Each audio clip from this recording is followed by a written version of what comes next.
Em um Estado totalitário, não há necessidade de importar-se com o que as pessoas pensam, uma vez que o governo pode controlar esses pensamentos através da força de seus cacetetes. Mas em um Estado democrático, onde não se pode controlar as pessoas pela força, há que se controlar o que as pessoas pensam, e para isso, utiliza-se de técnicas de manipulação de massa. Adiante, citaremos as 10 técnicas de manipulação listadas por Noam Chomsky, um linguista, filósofo, cientista cognitivo, comentarista e ativista político norte-americano, referenciado em âmbito acadêmico como o pai da linguística moderna. Também é uma das mais renomadas figuras no campo da filosofia analítica. Número 1. A estratégia da distração. O elemento primordial do controle social é a estratégia da distração, que consiste em desviar a atenção do público dos problemas importantes e das mudanças decididas pelas elites políticas e econômicas, mediante a técnica do dilúvio ou inundação de contínuas distrações e de informações insignificantes. A estratégia da distração é igualmente indispensável para impedir ao público de interessar-se pelos conhecimentos essenciais, na área de ciência, da economia, da psicologia, da neurobiologia e da cibernética. Consiste em manter a atenção do público distraída, longe dos verdadeiros problemas sociais, cativada por temas sem importância real. Manter o público muito ocupado, sem nenhum tempo para pensar nas coisas que realmente têm importância. Estratégia de número 2. Criar problemas, depois oferecer soluções. Este método também é chamado de problema-reação-solução. Cria-se um problema, uma situação prevista para causar certa reação no público, a fim de que este seja o mandante das medidas que se deseja fazer aceitar. Por exemplo, deixar que se desenvolva ou se intensifique a violência urbana, ou organizar atentados sangrentos, a fim de que o público seja o mandante de leis de segurança e políticas em prejuízo da liberdade. Ou também, criar uma crise econômica para fazer aceitar como um mal necessário o retrocesso dos direitos sociais e o desmantelamento dos serviços públicos. Número 3. A estratégia da gradação. Para fazer com que se aceite uma medida inaceitável, basta aplicá-la gradativamente, a conta-gotas, por anos consecutivos. É dessa maneira que condições socioeconômicas radicalmente novas, como o neoliberalismo, foram impostas durante as décadas de 80 e 90. Estado mínimo, privatizações, precariedade, flexibilidade, desemprego em massa, salários que já não asseguram uma vida decente, tantas mudanças que haveriam provocado uma revolução se tivessem sido aplicadas de uma só vez. Número 4. A estratégia do deferido. Outra maneira de se fazer aceitar uma decisão impopular é de apresentá-la como sendo dolorosa e necessária, obtendo a aceitação pública no momento para uma aplicação futura. É mais fácil aceitar um sacrifício futuro do que um sacrifício imediato. Primeiro, porque o esforço não é empregado imediatamente.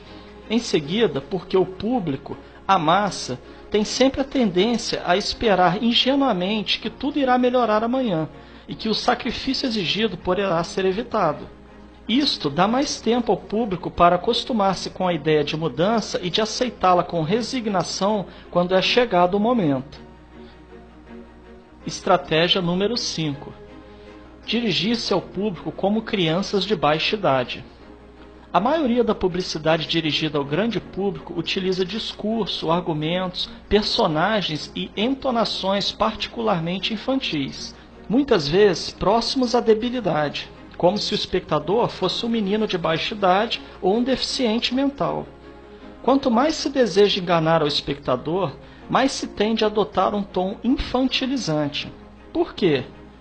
Se você se dirige a uma pessoa como se ela tivesse a idade de 12 anos ou menos, então, em razão da sugestionabilidade, ela tenderá, com certa probabilidade, a uma resposta ou reação também desprovida de um sentido crítico, como a de uma pessoa de 12 anos ou menos de idade. Estratégia número 6. Utilizar o aspecto emocional muito mais do que a reflexão. Fazer uso do aspecto emocional é uma técnica clássica para causar um curto-circuito na análise racional e, por fim, ao sentido crítico dos indivíduos. Além do mais, a utilização do registro emocional permite abrir a porta de acesso ao inconsciente para implantar ou enxertar ideias, desejos, medos e temores, compulsões ou induzir comportamentos. Estratégia de número 7. Manter o público na ignorância e na mediocridade. Consiste em fazer com que o público seja incapaz de compreender as tecnologias e os métodos utilizados para seu controle e sua escravidão. A qualidade da educação dada às classes sociais inferiores deve ser a mais pobre e medíocre possível, de forma que a distância da ignorância que paira entre as classes sociais inferiores e as classes sociais superiores seja e permaneça impossível para o alcance das classes inferiores. Estratégia de número 8. Estimular o público a ser complacente na mediocridade. Consiste em promover o público a achar que é moda o fato de ser estúpido, vulgar e inculto. Estratégia de número 9. Reforçar a revolta pela autoculpabilidade. Fazer o indivíduo acreditar que é somente ele o culpado pela sua própria desgraça, por causa da insuficiência de sua inteligência, de sua capacidade ou de seus esforços. Assim, ao invés de rebelar-se contra o sistema econômico, o indivíduo se autodesvalida e culpa-se, o que gera um estado depressivo do qual um dos seus efeitos é a inibição de sua ação. E sem ação não há revolução. Estratégia de número 10. Conhecer melhor os indivíduos do que eles mesmos se conhecem.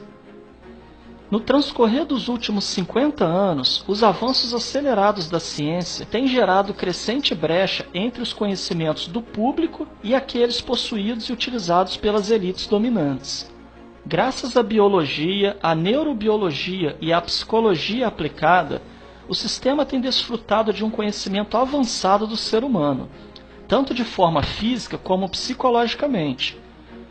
O sistema tem conseguido conhecer melhor o indivíduo comum do que ele mesmo conhece a si próprio. Isto significa que, na maioria dos casos, o sistema exerce um controle maior e um grande poder sobre os indivíduos do que os indivíduos a si mesmos.